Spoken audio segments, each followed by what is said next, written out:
Hai untuk teman-teman YouTube sekalian.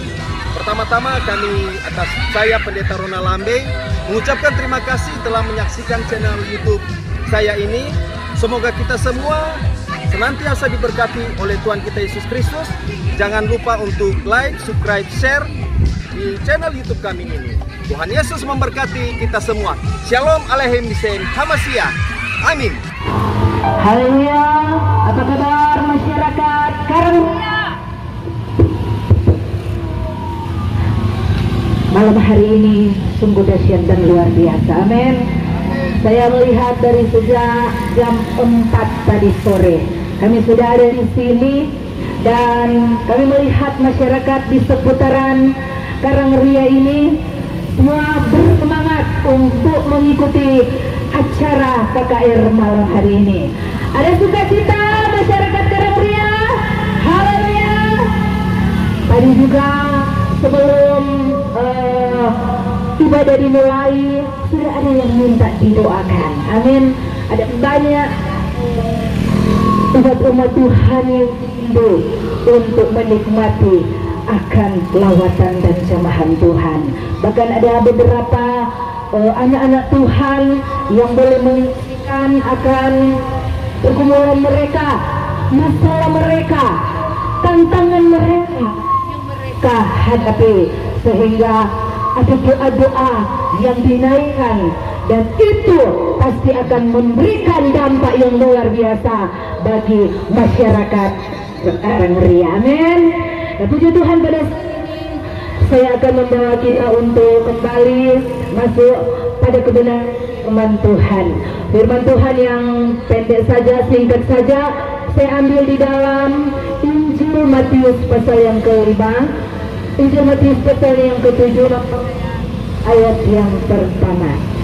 Jangan kamu menghakimi supaya kamu tidak dihakimi. Sekali lagi, jangan kamu menghakimi supaya kamu tidak dihakimi. Amin. Saudaraku yang terkasih di dalam Tuhan, harus kita sadari bahwa sebagai manusia dalam kehidupan kita, siapapun Anda, saya dan saudara, kadangkala sadar maupun tidak sadar, kita kadangkala sudah mulai menghakimi orang lain. Entahkah itu saudara kita, entahkah itu sahabat kita, entahkah itu sesama jemaat kita, entahkah itu tetangga-tetangga kita, bahkan siapapun yang, apalagi kalau orang tidak suka kan, apalagi kalau orang itu mungkin sudah melakukan hal-hal yang tidak menyenangkan pada orang kan. Kadang-kadang orang kurang cari-cari bagaimana ya dia cara untuk kita berbalas supaya ini orang pun merasa apa yang kita rasa. Kemarin saudara-saudara, orang semua umat Kristiani, orang telah merayakan atau memperingati akan hari kematian Yesus di Bukit Golgota. Dia mati karena apa saudara? Karena dosa saya, karena dosa saudara. Amin. Dia mati karena saya dan saudara. Nah, ketika dia menyalibkan dosa-dosa saya dan saudara, menebus dosa-dosa saya dan saudara, itu artinya bukan hak kita lagi untuk menghakimi sesama kita manusia, karena orang semua sudah ditebus oleh darah Yesus di kemuncak Golgota. Dia rela mati untuk saya dan saudara demi untuk menebus dosa-dosa saya dan saudara. Saya ingin membawa pada satu kisah saudaraku di dalam kitab Injil Yohanes tentang seorang perempuan yang berzinah. Bagi umat Kristen, orang yang percaya kepada Yesus, pasti orang tahu semua kisah daripada perempuan yang berzina ini. Nah saudaraku, cerita dalam kisah tentang perempuan yang berzina ini, orang boleh lihat ada 4 tokoh di sana. Tokoh yang pertama yaitu Tuhan Yesus, yang adalah Maha Pengasih dan Maha Pengampun. Tokoh yang kedua dalam cerita di sana adalah para ahli Taurat. ahli-ahli Taurat orang setahu semua, orang harus berusaha supaya terlihat suci di mata orang banyak. Mereka berusaha untuk menjaga diri mereka bahwa mereka adalah orang-orang yang benar di mata masyarakat pada waktu itu. Dan tokoh yang ketiga adalah orang-orang Farisi. Orang-orang Farisi adalah orang-orang munafik, orang-orang yang menganggap bahwa mereka lebih benar daripada orang lain. Dan tokoh yang terakhir, tokoh yang keempat adalah perempuan yang bersinar. Nah, saudaraku yang kekasih di dalam Tuhan, kalau tolong melihat cerita daripada kebenaran firman Tuhan ini mengenai perempuan yang bersinar, kita melihat bagaimana begitu hebatnya para ahli-ahli Taurat dan orang-orang Farisi menghakimi akan perempuan yang bersinar ini.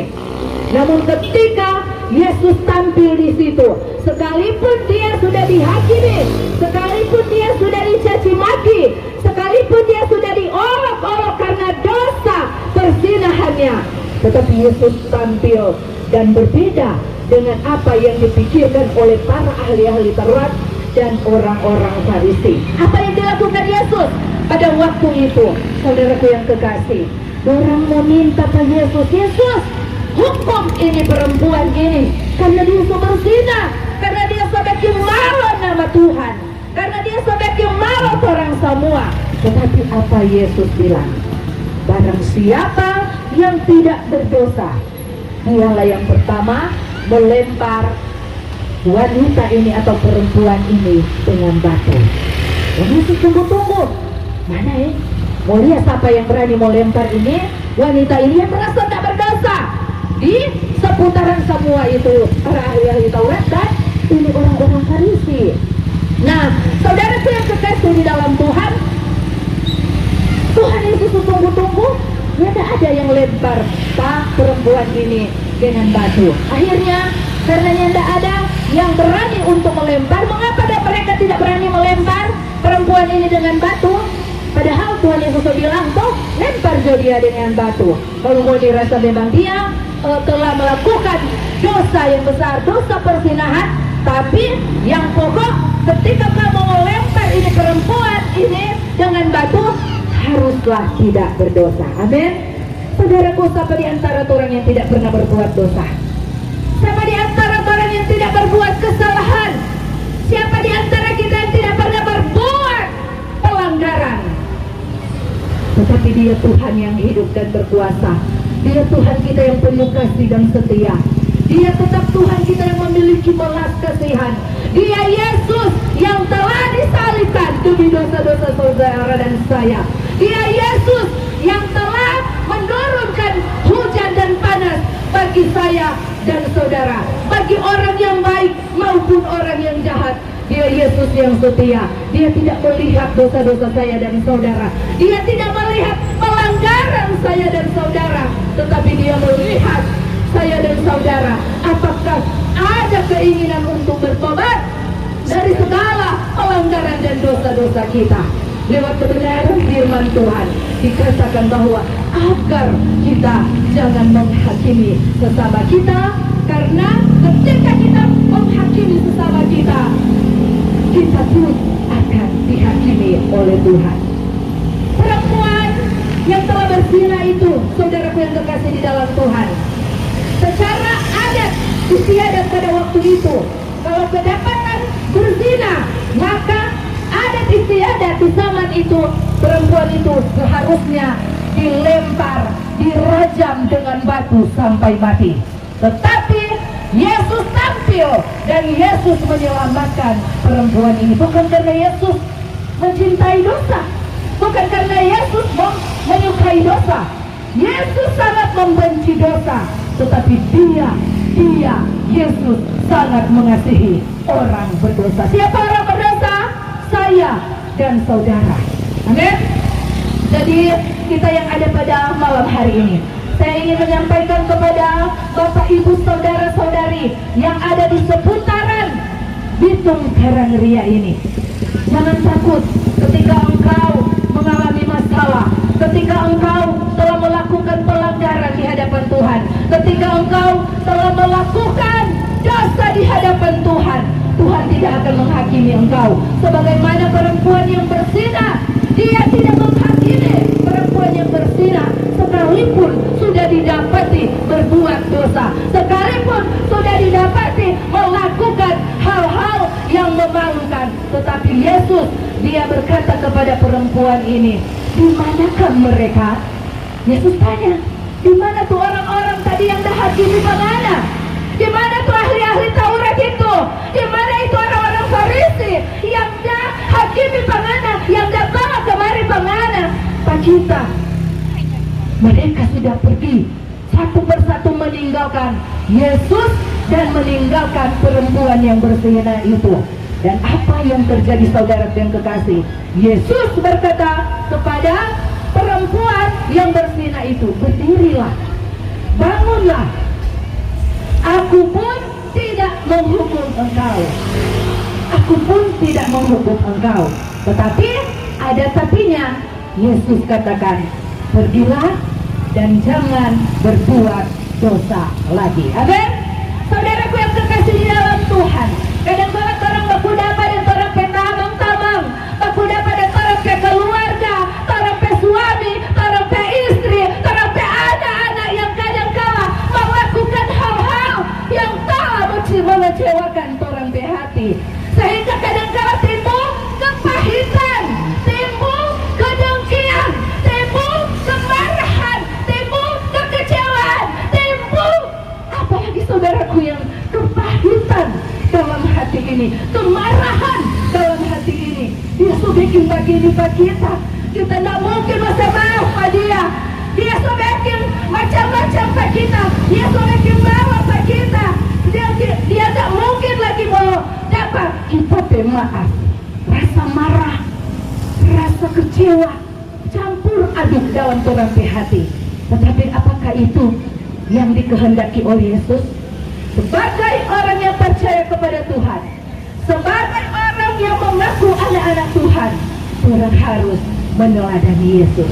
Yesus pun, dia tidak bersalah. Yesus, dia tidak berdosa. Tetapi apa yang dia alami, dia harus tersalib.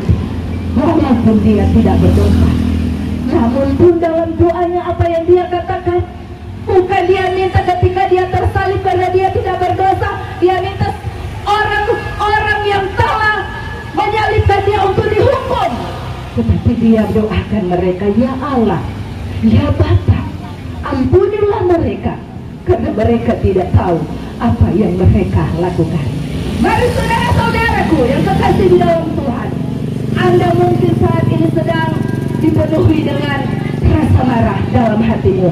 Anda mungkin saat ini sedang menghakimi seseorang yang Anda anggap benar-benar telah melakukan kesalahan terhadap Anda. Tetapi ketika Anda mendengarkan firman Tuhan malam hari ini, firman Tuhan menegaskan dalam Injil Matius pasal yang ke-7 selanjutnya, mengapa engkau melihat selumbar di mata saudaramu, sedangkan balok yang ada di matamu tidak engkau ketahui? Artinya firman Tuhan ingin menegaskan kepada saya maupun saudara bahwa sesungguhnya saudaraku, tidak ada di antara orang yang lepas dari kesalahan dan pelanggaran. Dan itu artinya Tuhan minta dalam kehidupan saya dan saudara agar benar-benar orang ketika telah melihat orang melakukan kesalahan, orang melakukan pelanggaran, orang melakukan dosa, entahkah itu saudara-saudara kita, entahkah itu suami kita, istri kita, anak-anak kita, tetangga kita, atau siapapun dia, tugas kita adalah mendoakan mereka. Amin. Jangan kasihan sejatuh tontonan tangga indah. Terus ada tuh pepatah bilang, sudah jatuh tertimpa tangga. Tapi saya percaya orang yang ada pada malam hari ini, orang memiliki belas kasihan sama seperti Yesus. Apalagi orang yang masih terus bergulat memperjuangkan agar orang mau hidup benar, mau hidup benar, mau hidup benar di dalam Tuhan. Satu perkara, Saudaraku yang kekasih di dalam Tuhan, jangan pernah menghakimi orang lain. Bagi Anda yang mungkin telah melakukan kesalahan, bagi Anda yang mungkin telah melakukan pelanggaran di hadapan Tuhan, bagi Anda mungkin yang telah mengecewakan keluarga Anda, sahabat Anda, komunitas Anda, atau apapun itu yang Anda lakukan mengecewakan mereka. Saudaraku yang kekasih di dalam Tuhan, dan mungkin Anda sudah mulai sadar ketika Anda mendengarkan firman Tuhan yang sudah beberapa hamba Tuhan sampaikan malam hari ini. Anda yang terikat dosa yang sudah dengung-dengungkan sejak tadi. Saudaraku yang kekasih di dalam Tuhan, ingat saudara, Tuhan mengasihimu.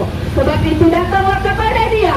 Dosamu merah bagai kermisi sekalipun akan Tuhan putihkan seperti salju. Asal, saya ulangi saudaraku, bertobat, berbalik daripada jalan kebenaran, tinggalkan setiap dosa-dosamu, maka Tuhan akan mengampuni engkau. Dan yang terutama, ketika engkau sudah meninggalkan dosa-dosamu, ketika engkau sudah melakukan hal yang diinginkan Tuhan, kerjakanlah keselamatanmu dengan takut dan gentar. Jangan lagi terlalu sibuk dengan hal-hal yang fana, karena hal-hal yang fana itu hanya bersifat sementara. Hari ini ada, besok hilang. Tetapi mari terang, tujuan terang malam hari ini, siapapun Anda yang dijangkau dengan kebenaran firman Tuhan pada malam hari ini, masyarakat Bitung Karangria, bahkan semua yang ada di seputaran Bitung Karangria ini, saya lihat ramai sekali pengunjung yang ada di sini. Anda ketika telah mendengarkan kebenaran firman Tuhan malam hari ini, mari orang jangan lagi berfoya-foya. Amin. Tidak ada yang akan menghakimi engkau. Kalaupun ada manusia yang menghakimi engkau, ada Tuhan yang akan mengangkat engkau. Ketika engkau bertobat, ketika engkau percaya, dan ketika engkau meninggalkan dosa-dosamu, engkau percaya Dia pasti akan sanggup dan mampu melepaskan engkau dari segala pelanggaran-pelanggaranmu. Dan percaya saudaraku yang kekasih di dalam Tuhan, walau dosamu merah bagai kirmisi, akan Tuhan putihkan menjadi salju. Jadi saya dan saudara yang mungkin merasa tidak berbuat dosa, saudara, dan mungkin orang mulai menghakimi yang berdosa, mari orang sadari, orang berdiri sendiri, tinggalkan segala kebencian, tinggalkan segala kekecewaan, tinggalkan segala kemarahan, tinggalkan segala kepahitan. Angkat tanganmu ketika engkau sudah mulai kecewa, minta ampun kepada Tuhan, berikan kesabaran, doa, dan terus doa, minta kepada Tuhan agar Tuhan memberikan engkau kesabaran dan ketabahan menghadapi akan setiap pergumulan demi pergumulan yang datang bertubi-tubi. Dan ketika engkau mengangkat tanganmu kepada Tuhan, ketika engkau menyerah sungguh kepada Tuhan, ketika engkau tidak lagi menghakimi orang yang engkau benci, orang yang engkau marah, orang tidak engkau sukai, maka Tuhan akan turun tangan menyelesaikan segala persoalanmu. Amin. Dia akan memberikan engkau kedamaian, Dia akan memberikan engkau segala hal yang menyenangkan hatimu ketika engkau menaruh segala sesuatunya di tangan Tuhan. Ya, puji Tuhan saudaraku yang kekasih di dalam Tuhan. Sekali lagi, lewat kebenaran firman Tuhan malam hari ini, mari orang semua jangan lagi saling menghakimi. Amin. Baku-baku baik, baku-baku sayang, karena orang semua bersaudara di dalam Tuhan. Haleluya.